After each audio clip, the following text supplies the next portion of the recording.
जय हिंद, आदाब, नमस्कार, सत श्री अकाल। दोस्तों, आज हम पंजाब के वज़ीर आला सरदार भगवंत सिंह मान साहब से मुखातिब हैं।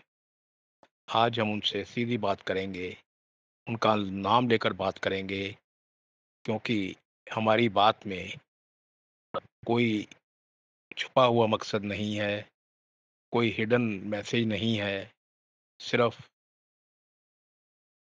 पंजाब की भलाई की बात करनी है, उस शख्स से जो ये कसम खाकर आया था कि मैं पंजाब के लिए हूँ और पंजाब के लिए ही काम करूँगा।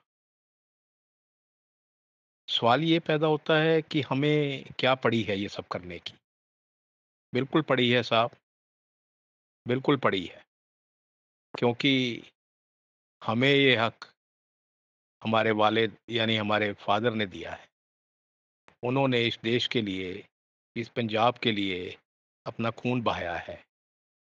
वो एक जंग आज़ादी के सिपाही थे।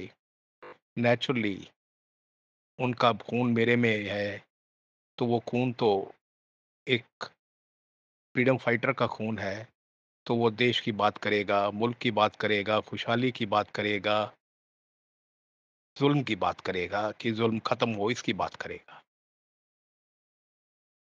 मैं मान साहब से एक बात ये कह दूँ कि अभी तक, आज की तारीख तक हमारा किसी पॉलिटिकल पार्टी से कोई एफ़िलिएशन नहीं है, कोई समझौता नहीं है, कोई लगाव नहीं है।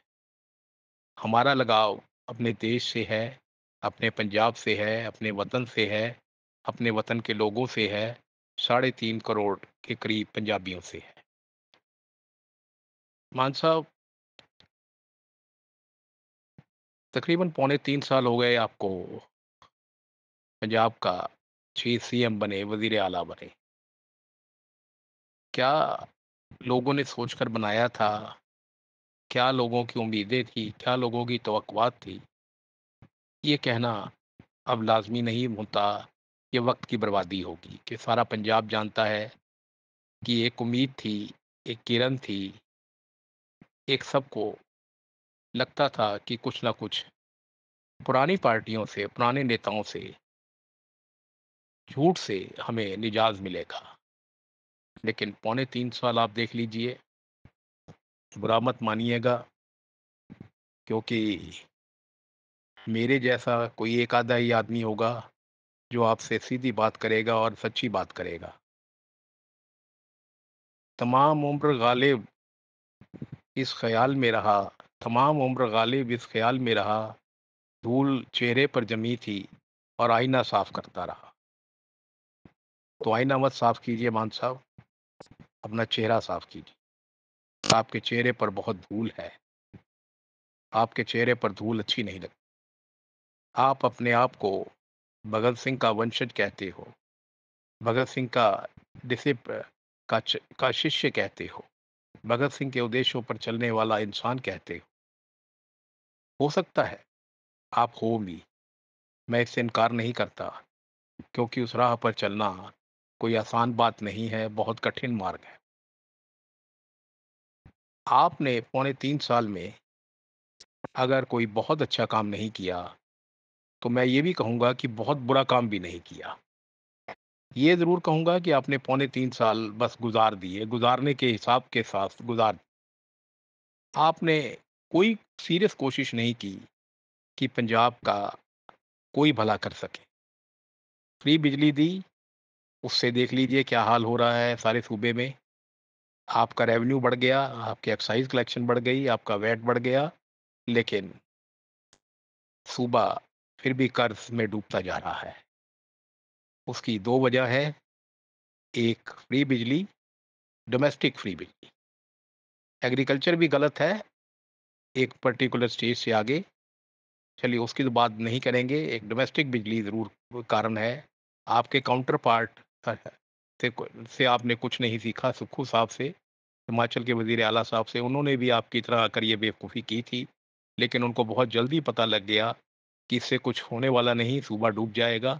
उन्होंने गवर्नमेंट एम्प्लॉइज़ और जो पे कर सकते थे, इनकम टैक्स पेयी थे, उनसे ये फैसिलिटी विथड्रॉ कर लेगी और कहीं कोई एजिटेशन नहीं हुआ, कहीं कोई उसके खिलाफ आवाज़ नहीं उठी। आपके तो पास तो 92 सीटों की मेजॉरिटी है, हो सकता है ये 4 में से 2 या 3 आप ले जाएँ, 95 हो जाए, तो उस 92-95 का क्या फ़ायदा यार, जब आप सूबे को बर्बाद करने पर लगे हो। ये छोड़ दीजिए ये इससे कोई फ़ायदा नहीं हो रहा। आप एक खड्डा खोद रहे हो, जिसमें सारा पंजाब गर्क हो रहा है। मान साहब, हर एक इंसान की, हर एक सरकार की लिमिटेशंस होती हैं। मैं आपकी लिमिटेशंस भी जानता हूँ, आपकी मजबूरियाँ भी जानता हूँ, आपकी कमज़ोरियों से भी वाकिफ़ हूँ, तो सारा पंजाब वाकिफ़ है आपकी कमज़ोरियों से। कोई बात नहीं, हर एक इंसान में कमज़ोरी होती है और होनी भी चाहिए। उससे कोई शर्मिंदगी का एहसास नहीं होना चाहिए, लेकिन कमज़ोरियों से कुछ सीखना चाहिए। मैं आज जिस बात पर आपसे बात करना चाह रहा था, वो ये है कि 3 साल के करीब आपको हो चले, लेकिन एक भी काम ऐसा नहीं है, जिस पर आप ये कह सकें कि पंजाब को आप पर फ़क्र हो, नाज़ हो।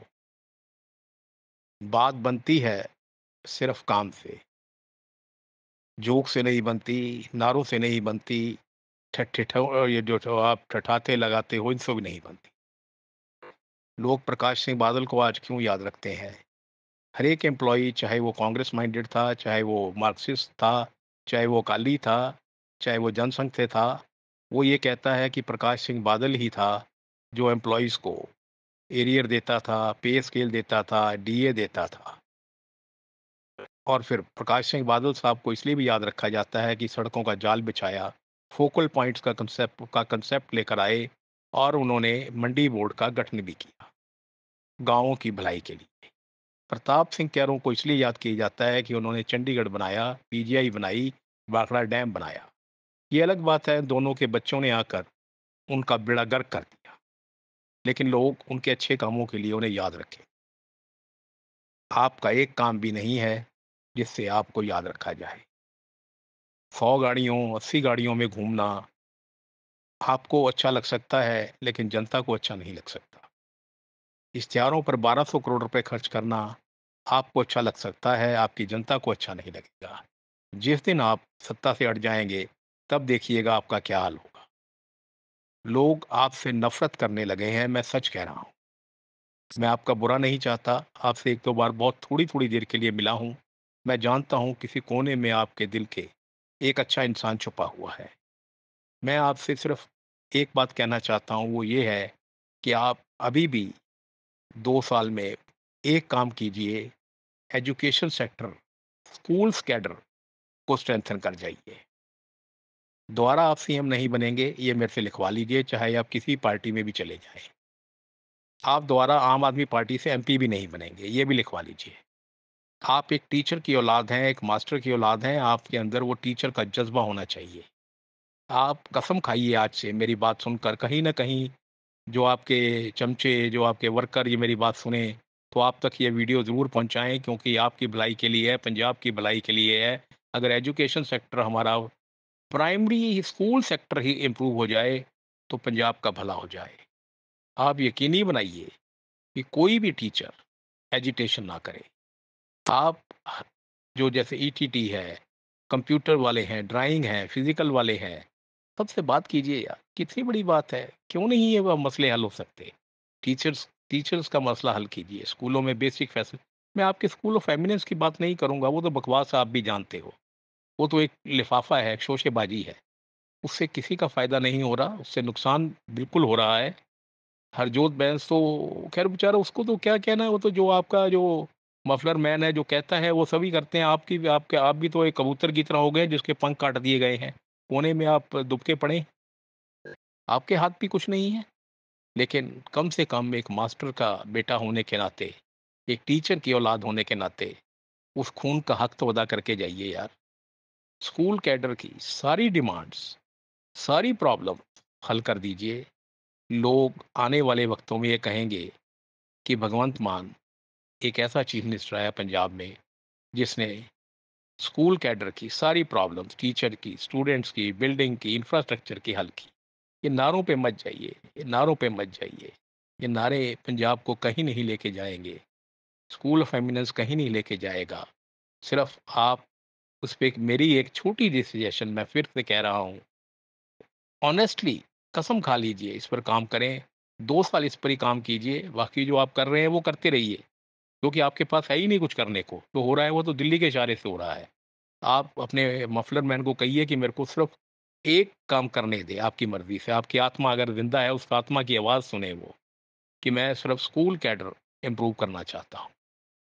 कर दीजिए, देर ना हो जाए, देर पहले ही बहुत हो चुकी है, ऐसा ना हो कि इतनी देर हो जाए कि गुज़रा वक़्त फिर आप पर हँसे। मैं आपका वेल विशर हूँ, आपका शुभचिंतक हूँ, कोई आपसे डायरेक्टली और इनडायरेक्टली कोई फ़ायदा नहीं चाहता, कभी आपसे मिलने की तवक्को नहीं करता, उम्मीद नहीं करता। सिर्फ़ उम्मीद करता हूँ कि टीचर का बेटा एक अच्छा काम ज़रूर करके जाएगा। आपकी मर्ज़ी, अल्लाह हाफ़िज़।